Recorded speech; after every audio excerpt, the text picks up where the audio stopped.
بسم الله الرحمن الرحيم يرفع الله الذين آمنوا منكم والذين أوتوا العلم درجات وقال النبي صلى الله تعالى عليه وآله وسلم الناس كلهم هالكون إلا العالمون والعالمون كلهم هالكون إلا العاملون والعاملون كلهم هالكون إلا المخلصون والمخلصون على خطر عظيم صدق الله وصدق رسوله النبي الكريم ونحن على ذلك من الشاهدين والشاكرين والحمد لله رب العالمين اللهم صل على سيدنا محمد النبي الأمي وعلى آله وأصحابه وسلم تسليما يا رب صل وسلم دائما أبدا على حبيبك خير الخلق كلهم احباب سے درخواست ہے کہ آرام سے تشریف رکھیں اور آپس میں گفتگو نہ کریں اس وقت کیونکہ ہم لوگ دین کی بات سننے آئے ہیں تو دین کی بات سننے کے کچھ آداب ہو اور ان میں سے ایک یہ بھی ہے کہ جتنا توجہ سے آپ سنیں گے تو انشاءاللہ اس کا فائدہ جن کی کوئی ڈیوٹی ہو وہ تو جائیں اور جن کی ڈیوٹی نہ ہو بھائی وہ آرام سے بالکل بیٹھے رہیں تو دین کی بات یکسوئی کے ساتھ اور پوری توجہ کے ساتھ سننی چاہیے انشاءاللہ اس کا فائدہ اس وقت میں اور آپ جامعہ فاروقیہ کا یہ جو سالانہ جلسہ ہے اس میں شرکت کے لیے آئے ہیں اور آپ لوگوں نے اپنی سب سے زیادہ قیمتی چیز جسے وقت کہتے ہیں آپ نے وہ قیمتی چیز اس وقت اہل مدرسہ کو دی اور یاد رکھنا انسان کی چیزوں میں سے سب سے قیمتی سرمایہ وہ انسان کا وقت ہو باقی ساری چیزوں کا درجہ وہ نہیں ہے جو اللہ تعالیٰ نے درجہ میری اور آپ کی زندگی اور وقت کا بنایا ہے تو آپ نے چونکہ قیمتی چیز دی ہے تو اس کے بدلے میں بھائی آپ کو کچھ نہ کچھ تو ملنا چاہیے اور آپ نے قیمتی وقت نکالا ہے تو آپ کچھ لینے کے لیے آئے ہیں تو میرا سوال صرف اتنا ہوگا کہ یہ کچھ سیکھ کے جائیے گا کہ جب آپ گھر جائیں تو گھر والے آپ سے سوال کر لیں کہ آپ 2.5-3 گھنٹے 4 گھنٹے وہاں رہے ہیں تو کیا لے کے آئے ہو تو کچھ بتانے کے قابل تو ہونا چاہیے نا بھائی کہ ہم وہاں گئے تھے یہ چیزیں سیکھ کر آئے ہیں تاکہ آپ لوگ بتا سکیں تو اس لیے میں نے عرض کیا کہ آپ لوگ کچھ سیکھنے کے لیے آئے ہیں تو جب ہم سیکھنے کے لیے آئے ہیں تو کچھ سیکھ کر یہاں سے جانا چاہیے تاکہ آئینہ فاضے سے خالی نہ ہو اس وقت چونکہ مدرسے کے ماحول میں ہے تو اسی کے حوالے سے میں نے یہ آیت تلاوت کی اللہ تعالیٰ نے بلندی درجات اللہ کے ہاں جو مقام کی بلندی ملتی ہے اس میں سب سے اہم چیز تو بھائی ایمان ہے ایمان کے بغیر اللہ تعالیٰ کے ہاں بندے کی کوئی قیمت نہیں ایمان سلامت یعنی ایمان لے کر چلا گیا تو اللہ کی نظروں میں یہ بہت قیمتی ہے اور خدا نخواستہ ایمان کے بغیر چلا گیا تو ایسی صورت کے اندر یہ اللہ تعالیٰ کی نظروں میں بہت نیچے ہے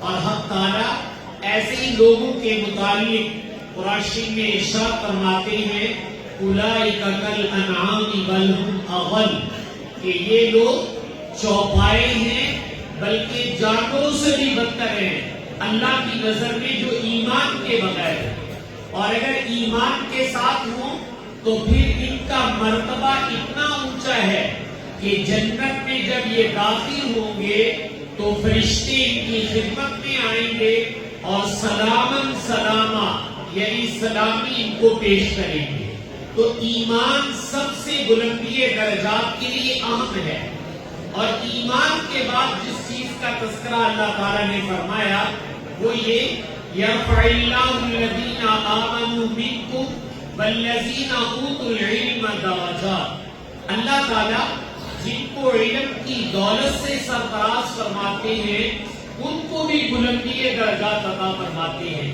تو علم چونکہ میرے اللہ کی صفت ہے، اس سے بھی اللہ تعالیٰ اپنی مخلوق کو بلندی، مرتبہ اور نبی کا درجات میں فوقیت، یہ علم کی بدولت بھی اللہ تعالیٰ عطا فرماتے ہیں۔ تو یہاں جو میں اور آپ حاضر ہیں تو ہم یہ نیت کرتے ہیں کہ آج ہم بھی رسول پاک صلی اللہ علیہ وسلم کا علم سیکھنے کے لیے آئے ہیں، اور یہ نیت یہ مجھے اور آپ کو کتنا اوپر لے جائے گی۔ رسول پاک صلی اللہ علیہ وسلم کے ایک صحابی ہیں حضرت قبیصہ رضی اللہ تعالیٰ عنہ، بوڑھے ہو گئے تھے، تو ایک دن رسول پاک صلی اللہ علیہ وسلم کی خدمت میں آئے اور آ کر عرض کیا، یا رسول اللہ میں بوڑھا ہو گیا ہوں، ہڈیاں میری کمزور ہو گئی، اور میں اس لیے آیا ہوں کہ آپ سے علم سیکھوں اور اس پر عمل کر لوں، تو کوئی دین کی بات مجھے سکھا دیجیے۔ آپ صلی اللہ علیہ وسلم نے فرمایا، اے قبیصہ، کیا صرف تم میرا علم سیکھنے کے لیے آئے ہو یا کوئی اور کام بھی تھا؟ عرض کیا، یا رسول اللہ اور کوئی کام نہیں، میں صرف آپ کا علم جسے علم نبوت کہتے ہیں وہ سیکھنے کے لیے آیا ہوں۔ تو آپ صلی اللہ علیہ وسلم نے علم سکھانے سے پہلے ایک بات ارشاد فرمائی، جو نبی ہی کہہ سکتے ہیں غیر نبی بھی کہہ سکتا ہے۔ یہ درخت، یہ پتھر، ان کی بولی میں اور آپ نہ سنتے ہیں نہ سمجھتے ہیں، اور نبی ان کی بولی کو بھی سمجھتا بھی ہے اور سنتا بھی ہے۔ تو رسول پاک صلی اللہ علیہ وسلم نے ارشاد فرمایا، قبیصہ، جب تم اپنے گھر سے چلے کہ چلو میں اپنے نبی کا علم سیکھ کے آؤں، تو جب تم اپنے گھر سے نکلے تھے تو راستے کا ہر پتھر اور راستے کا ہر درخت وہ تیرے لیے مغفرت اور بخشش کی دعا کر رہا تھا۔ تو بھائی، اگر میں اور آپ بھی یہ نیت کر لیں کہ ہم بھی اپنے نبی پاک کا علم سیکھنے کے لیے آئے ہیں، تو انشاءاللہ یہ چیزیں میری اور آپ کی بھی مغفرت اور بخشش کی دعا کرنے لگ پڑیں۔ تو اس لیے میں نے عرض کیا تھا کہ میں اور آپ اس وقت جو حاضر ہوئے ہیں، ایک نیت یہ ہے کہ ہم اپنے نبی پاک کا علم سیکھیں۔ آپ صلی اللہ علیہ وسلم نے حضرت قبیصہ کو ایک چھوٹی سی دعا سکھائی، آپ لوگوں سے بھی عرض کر دیتا ہوں، بلکہ کہہ رکھتا کہ ایک دفعہ آپ لوگ بھی زبان سے پڑھ لیں۔ آپ نے فرمایا، قبیصہ، یہ دعا جو تمہیں سکھانے لگا ہوں، صبح بھی 3 دفعہ پڑھنی ہے اور شام کو بھی 3 دفعہ پڑھنی ہے۔ اگر اس دعا کے پڑھنے کی عادت ڈال لو گے، اللہ تمہیں 3 بڑی بڑی بیماریوں سے بچا کے رکھیں گے، تمہاری حفاظت کریں گے۔ ایک آپ نے فرمایا، جو اس دعا کے پڑھنے کا اہتمام کرے گا، اللہ تعالیٰ فالج کی بیماری سے اس کی حفاظت فرمائے گا، وہ فالج زدہ نہیں ہوگا، اپاہج اور معذور نہیں بن جائے گا۔ اور دوسرا آپ نے فرمایا، قبیصہ، اگر یہ دعا صبح و شام تم 3 دفعہ پڑھو، اللہ تمہاری بینائی، تمہاری نظر کی حفاظت فرمائیں گے۔ اور تیسرا آپ نے فرمایا، قبیصہ، اگر تم اس دعا کو پڑھو تو تمام جلدی امراض، جیسے ہمارے جسم کے اوپر خارش، الرجی، طرح طرح کی بیماریاں، جلدی امراض ہوتی ہیں، تو آپ نے فرمایا اس دعا کی برکت سے اللہ تمام جلدی امراض سے تیری حفاظت فرمائے، فالج سے بھی حفاظت، بینائی کی بھی حفاظت اور جلدی امراض سے بھی حفاظت۔ اور پھر آپ نے فرمایا، قبیصہ، دعا یہ ہے، میں کہلا دیتا ہوں، آپ لوگ بھی پڑھ لیں، سبحان اللہ العظیم وبحمدہ، سبحان اللہ العظیم وبحمدہ، سبحان اللہ العظیم وبحمدہ۔ بھائی، اس وقت تو 3 دفعہ آپ نے پڑھ لی، اب یاد ہو جائے تو صبح کو پھر پڑھ لیجیے گا، کوئی مشکل دعا تو نہیں، یہ تو آسانی سے یاد ہو جائے گی۔ لیکن چونکہ رسول پاک صلی اللہ علیہ وسلم نے حضرت قبیصہ کو بتائی، تو یہ آپ نے علم بھی سکھایا، اس کی برکت بھی بتائی، اور یہ بھی بتایا کہ جب تم اپنے نبی کے علم کے لیے آؤ گے تو راستے کے پتھر اور درخت تمہارے لیے مغفرت کی دعا کریں گے. تو بھائی تم بھی نیت کرتے ہو حضور کا علم حاصل کرنے کی کہ ہم حضور کا علم حاصل کریں گے؟ تو بھائی اگر میں اور آپ ایک نیت کر لیں تو ایک خوشخبری سنا دیتا ہوں. نیت یہ ہے کہ انشاءاللہ ہم موت تک اپنے نبی پاک کا علم حاصل کرتے ہیں. کب تک حاصل کرو گے بھائی؟ موت تک. اچھا آپ ڈرنا چاہیے کہ مولانا آپ کو یہاں داخل کر لیں گے؟ نہیں، گھبرانے کی ضرورت نہیں. آپ 1 منٹ دے دیں، آپ 5 منٹ دے دیں یومیہ یا 2 دن کے بعد، تب بھی آپ کو دین کا علم سکھایا جا سکتا ہے. ہمارے یہاں ایک کتاب چھپتی ہے، اس کتاب کا نام ہے 1 منٹ کا مدرسہ. اس میں جو سبق بنائے گئے ہیں وہ سبق 1 منٹ کا ہے کہ 1 منٹ اگر کوئی مسلمان دے تو 1 منٹ میں بھی اس کو دین سکھایا جا سکتا ہے. اور ایسے ہی ہمارے یہاں ایک کتاب چھپتی ہے، اس کا نام ہے 5 منٹ کا مدرسہ. اگر آپ یومیہ 5 منٹ دے دیں، مسجد میں تو آتے ہیں، مولانا سے کہہ دیں کہ ہم 5 منٹ بیٹھا کریں گے، آپ 5 منٹ ہمیں ہمارے دین کا علم سکھائیں. تو ایسی کتابیں لکھ دی گئی کہ 5 منٹ میں آپ کو دین سکھایا جا سکتا ہے. تو کیا خیال ہے بھائی، آپ 1 منٹ یا 5 منٹ اپنے دین کے لیے نہیں نکال سکتے ہو؟ تو اگر یہ نکالو اور نیت یہ کر لو کہ انشاءاللہ ہم موت تک اپنے نبی پاک کا لایا ہوا علم سیکھتے رہیں گے. اگر یہ نیت کر لی تو اس پر رسول پاک صلی اللہ علیہ وسلم کی ایک خوشخبری سن لو.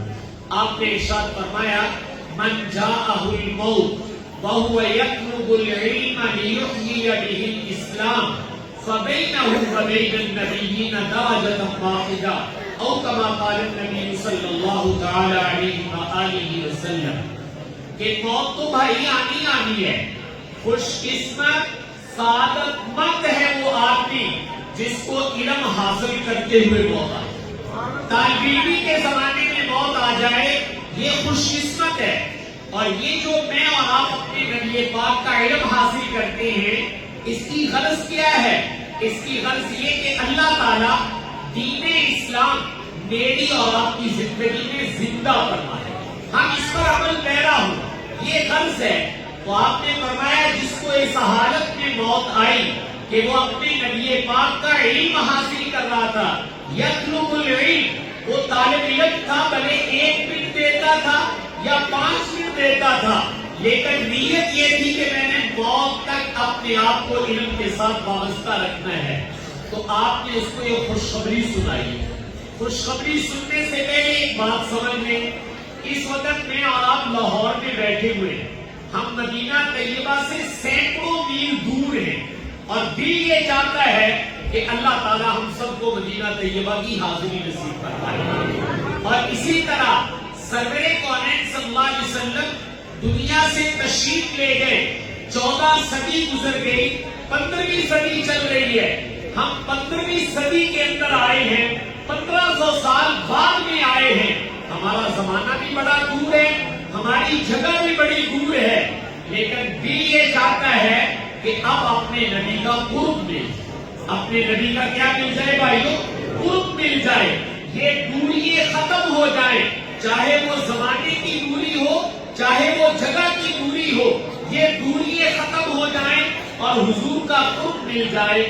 تو سرور کونین صلی اللہ علیہ وسلم نے اس کا طریقہ خود ارشاد فرما دیا کہ اگر تم اپنے نبی کا قرب چاہتے ہو کہ اللہ تعالیٰ آخرت میں حضور کے قدموں میں جگہ عطا کروا دے، تو آپ نے فرمایا جو موت تک میرے علم میں لگا رہے گا، جب قیامت کے دن وہ آئے گا فَبَيْنَهُ وَبَيْنَ النَّبِيِّينَ دَرَجَةً وَاحِدَةً. میں سمجھنے کے لیے ذرا ترجمہ کرنے لگا ہوں. یہ آپ کی مسجد کی نیچے کی سٹوری ہے، اس کے اوپر بھی بلڈنگ ہے، اس کے اوپر بھی بلڈنگ ہے، اوپر والی منزل اور یہ نیچے والی منزل. تو آپ نے فرمایا جو موت تک میرے علم میں لگا رہے گا، اوپر والی منزل میں نبی ہوگا تو نیچے والی منزل میں یہ مسلمان ہوگا جو موت تک علم میں لگا رہے گا. تو بھائی اگر میں اور آپ چاہتے ہیں کہ حضور کے کپڑے کے نیچے جگہ مل جائے، حضور کے قدموں میں جگہ مل جائے، تو اس کا طریقہ ہمارے نبی پاک نے ارشاد فرمایا کہ موت تک میرے علم کو حاصل کرتے رہو، اللہ تمہیں کوٹھا نبی کے کوٹھے کے نیچے عطا فرما دے گا۔ تو اس لیے حضور کے قرب کے لیے میں نے کہا کہ اس علم کو مجھے آپ کو حاصل کرنا ہے۔ یہ بات میں ذرا اس لیے کہہ رہا ہوں کہ جب ہم پڑھنے یا علم حاصل کرنے کی بات کرتے ہیں تو شیطان یہاں ذہن میں ڈالتا ہے کہ اچھا یہ چھوٹے بچوں کو پڑھاؤ بھائی، علم حاصل کرنا تو ان بچوں کا کام ہے۔ کیا بھائیو علم صرف بچوں کی ضرورت ہے یا میری آپ کی بھی ضرورت ہے؟ یہ تو ہر مسلمان کی ضرورت ہے۔ تو جب ہر مسلمان کی ضرورت ہے تو ہر مسلمان کو یہ نیت کرنی چاہیے کہ انشاءاللہ ہم موت تک علم حاصل کریں گے۔ اور بھائی اس کی برکتیں کیا ہیں؟ اللہ تعالیٰ جن کو بصیرت عطا فرماتے ہیں، جیسے یہ آنکھیں ہیں، اللہ تعالیٰ دل میں بھی ایک نور پیدا کرتے، ایک روشنی پیدا کرتے ہیں، جس کو رسول پاک صلی اللہ علیہ وسلم نے ارشاد فرمایا تھا اتقوا فراست المؤمن فإنه ينظر بنور اللہ۔ مومن کی فراست، دانائی، سمجھداری سے ڈرو، اللہ ان کے دل میں ایک روشنی پیدا کرتا ہے اور اس سے وہ دیکھتا ہے۔ تو یہ جو دل کی بینائی ہوتی ہے اسے بصیرت کہا جاتا ہے۔ جو صاحب بصیرت ہیں، جن کی دل کی آنکھیں ہیں، وہ دیکھ کر یہ بتاتے ہیں کہ اگر اپنے نبی کا علم حاصل کرنے کے لیے اپنے گھروں سے چلا جاتا ہے، جیسے اس وقت آپ حضرات تشریف لائے، اپنے گھروں کو چھوڑ کر اس کے آنے سے کائنات میں کیا تبدیلی ہوتی ہے، تو میں نے کہا اہل بصیرت بہت بڑے تابعی وہ یہ کہتے ہیں ان اللہ یدفع البلاء عن هذه الامہ برحلت اصحاب الحدیث۔ اس امت کے لوگ چاہے مرد ہو یا عورت، بچے ہو یا بوڑھے، کوئی بھی اپنے گھر سے اس نیت سے نکلے کہ میں اپنے نبی کا علم حاصل کرنے کے لیے جا رہا ہوں۔ جو اپنے نبی کا علم حاصل کرنے کے لیے اپنے گھر سے نکلتا ہے تو وہ تابعی یہ کہہ رہے ہیں کہ اللہ تعالیٰ ان طلباء کے نکلنے کی وجہ سے آسمان سے آنے والی عذاب و بلا کو امت سے ٹال دیتے۔ امت سے مصیبتیں ٹلتی ہیں جب حضور کا علم حاصل کرنے کے لیے اپنے گھروں سے نکلا جاتا ہے۔ اسی لیے کہا گیا ہے ان اللہ یدفع البلاء، اللہ بلاؤں کو ٹال دیتے ہیں برحلت اصحاب الحدیث، اپنے نبی کا علم حاصل کرنے والوں کے نکلنے کی برکت سے۔ تو بھائی اگر ہم اپنے نبی کا علم حاصل کرنے کے لیے اپنے گھروں سے خود نکلیں یا اپنے بچے اور بچیوں کو بھیجیں گے تو اس کی برکت سے اللہ تعالیٰ آسمان سے آنے والے عذاب و بلا کو بھی ٹال دیں گے۔ تو یہ میں آپ سے عرض کر رہا ہوں کہ بھائی میں اور آپ اس وقت جو یہاں آئے ہیں تو وہ اپنے نبی پاک کا کیا سیکھنے آئے ہیں؟ علم سیکھنے کے لیے آئے ہیں۔ ایک تو کوئی علم سیکھ کے جاؤ، اس کی نیت کر کے جاؤ، اس کا شوق لے کے جاؤ، تو جب آپ نیت کر کے سیکھ کے جائیں گے تو جو برکتیں اللہ نے پہلوں کو دی وہ برکتیں اللہ تعالیٰ مجھے اور آپ کو بھی عطا فرمائے گا۔ رسول پاک صلی اللہ علیہ وسلم نے ایک حدیث میں ارشاد فرمایا الناس کلہم ہالکون الا العالمون، تمام لوگ ہلاکت اور بربادی کی طرف جا رہے ہیں، ہلاکت اور بربادی سے کون بچ سکتا ہے؟ تو آپ نے فرمایا الا العالمون، جو علم سیکھنے والے ہیں، علم والے ہیں، وہ ہلاکت سے بچ جائیں گے۔ اور اگر علم کے ساتھ اپنے آپ کو وابستہ نہ کیا تو حضور فرما رہے الناس کلہم ہالکون، کہ تمام لوگ ہلاکت اور بربادی کی طرف چلے جائیں گے۔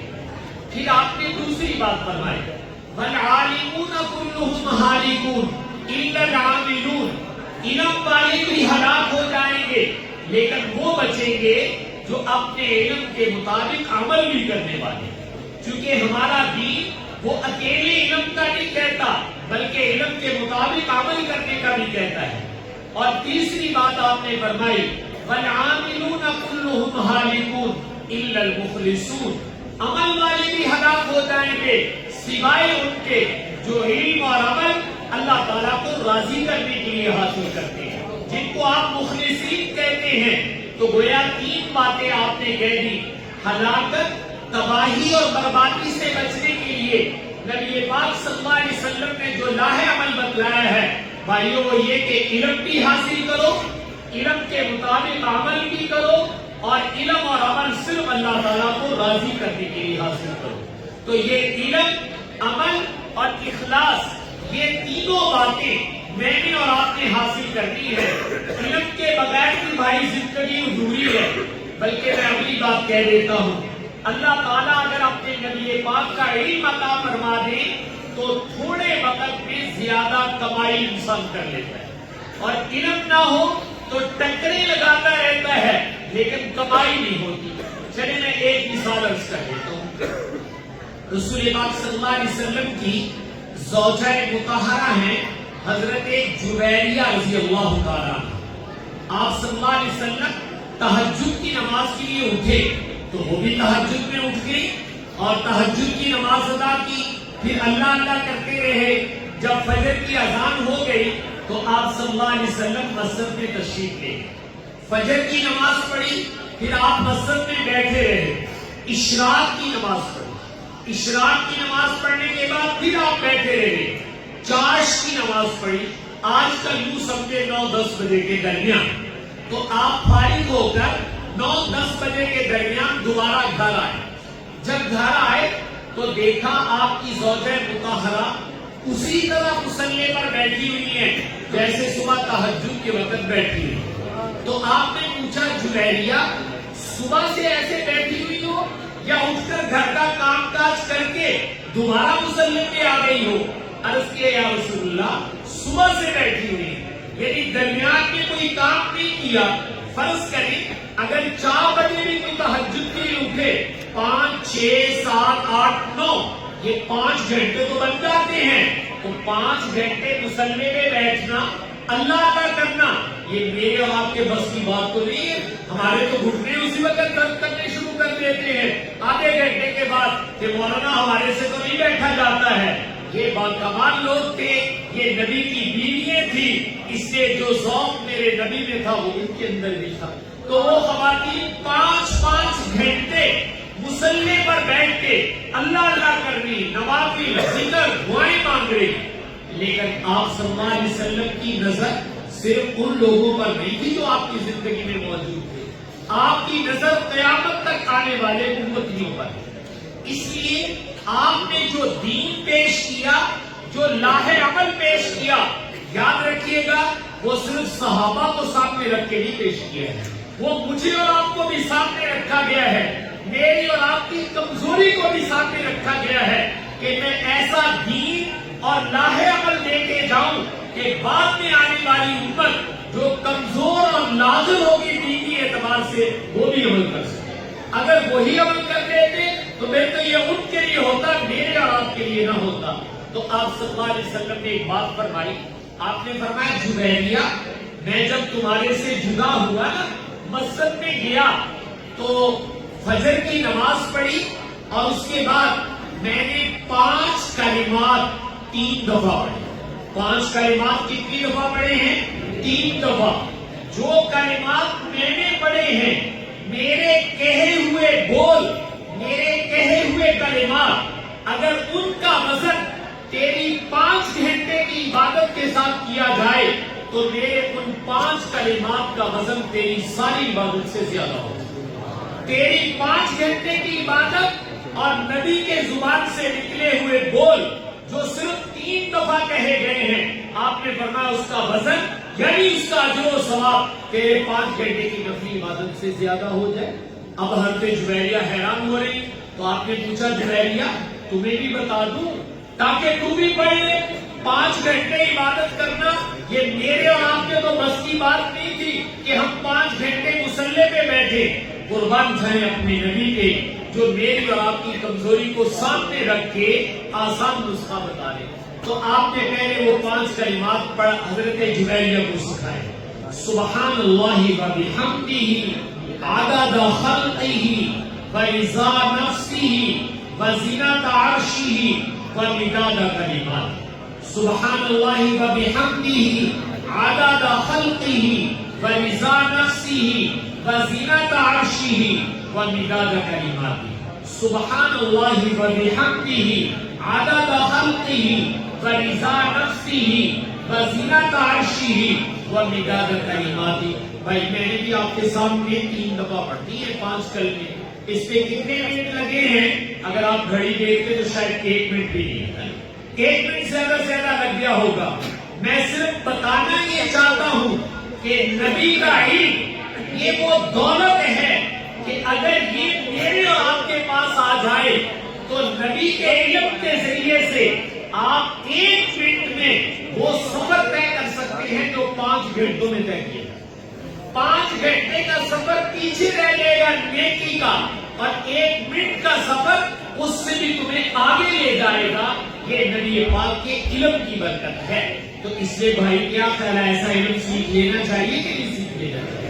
تو اس سے اصل بات تو بھائی شوق کی ہوتی ہے. ہم دنیا کے لیے کتنے پاپڑ بیلتے ہیں، لیکن یہ کلمات پڑھنے کے لیے کہیں تو آپ لوگ کہیں گے مولوی صاحب یہ اٹھے ہی پڑے آ کہتے ساری زبان تے نہیں چھڑ دے کہ کی چڑھتا تھوڑی زبان تے. ایران تو آپ کو سارا کچھ چڑھ جائے، لیکن نبی کی بات آئے تو مومن یہ کہہ دے کہ مولوی صاحب ساری زبان تے نہیں چڑھتے. اصل بات یہ ہے کہ دل میں اگر محبت کامل ہو تو پھر انسان سب کچھ چڑھا لیا کرتا ہے. اگر محبت میں کمی ہو پھر اس طرح کے عذرے رنگ پیش کیا کرتا ہے. تو برائے کرم اپنے نبی کا علم حاصل کر لو. میں دیانتاً آپ سے کہتا ہوں اللہ تعالیٰ تمہاری آخرت کو سنگٹوں میں بنا دے گا، لمحات میں بنا دے گا. لیکن شرط یہ ہے کہ اپنے نبی کا علم حاصل کرو. اور یہ علم اللہ تعالیٰ نے میرے نبی کو دے کر بھیجا تھا. ان مدارس میں بحمداللہ یہ علم تقسیم کیا ہے. ان مدارس میں یہ علم تقسیم کیا جا رہا ہے. خوش قسمت سعادت مند ہے وہ لوگ جو آئیں اور آ کر اپنے نبی پاک صلی اللہ علیہ وسلم کا علم یہاں سے حاصل کر کے لے جائیں. میں نے کہا وہ سعادت مند ہے وہ لوگ. چلو ایک مثال دے دیتا ہوں، شاید اس سے آپ کو بات سمجھ میں آ جائے. دیکھیے اگر میں آپ لوگوں کے سامنے ایک اعلان کروں کہ میں آپ لوگوں کے لیے رسول پاک صلی اللہ علیہ وسلم کے نالین مبارک لے کر آیا، جو آپ کے جوتے ہیں آپ صلی اللہ علیہ وسلم نے جو پاؤں میں پہنے انہیں کیا کہا جاتا ہے؟ نالین مبارک. تو اگر بھائی میں یہ اعلان کروں کہ میرے پاس حضور کے جوتے ہیں تو آپ بتائیے آپ لوگ حضور کے جوتے دیکھنے کے لیے لائن لگاؤ گے کہ نہیں لگاؤ گے؟ کہ ہم حضور کے جوتے دیکھ لیں جو آپ نے اپنے پاؤں میں پہنے تھے. اور اگر میں کسی مسلمان کو دے دوں کہ مولانا یہ آپ کے لیے ہے، میری طرف سے آپ کو تحفہ ہے، تو آپ بتاؤ حضور کے جوتے اگر آج مل جائیں تو آپ پاؤں میں پہنو گے کہ سر پہ رکھ لو؟ ان کو سر پہ رکھ لیں گے کہ یہ تاج بننے کے لائق ہیں. بھائی یہ تو بڑے پرانے سے جوتے ہیں، آپ کہیں گے اس کو میرے نبی کے پاؤں لگے. اور جس جوتے کو میرے نبی کے پاؤں لگ جائیں وہ قیامت تک کے لیے برکتوں والا جوتا بن گیا. اب وہ پاؤں میں نہیں جائے گا، وہ ہمارے سر کا تاج بنے گا. میرے نبی کے پاؤں برکت والے، میرے نبی کا جسم برکت والا.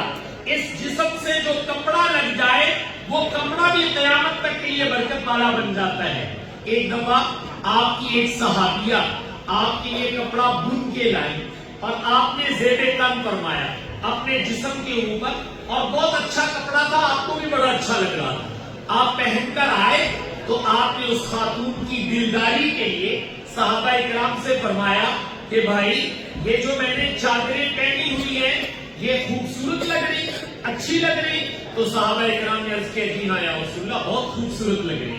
تو ابھی یہ بات ہو رہی تھی کہ ایک صحابی کھڑے ہو کے عرض کیا یا رسول اللہ یہ جو آپ نے کپڑے زیب تک فرمائے نا، یہ جو چادریں اوپر لی ہیں اور خوبصورت بھی بڑی لگ رہی، برائے کرم مجھے دے دیں، مجھے ضرورت ہے.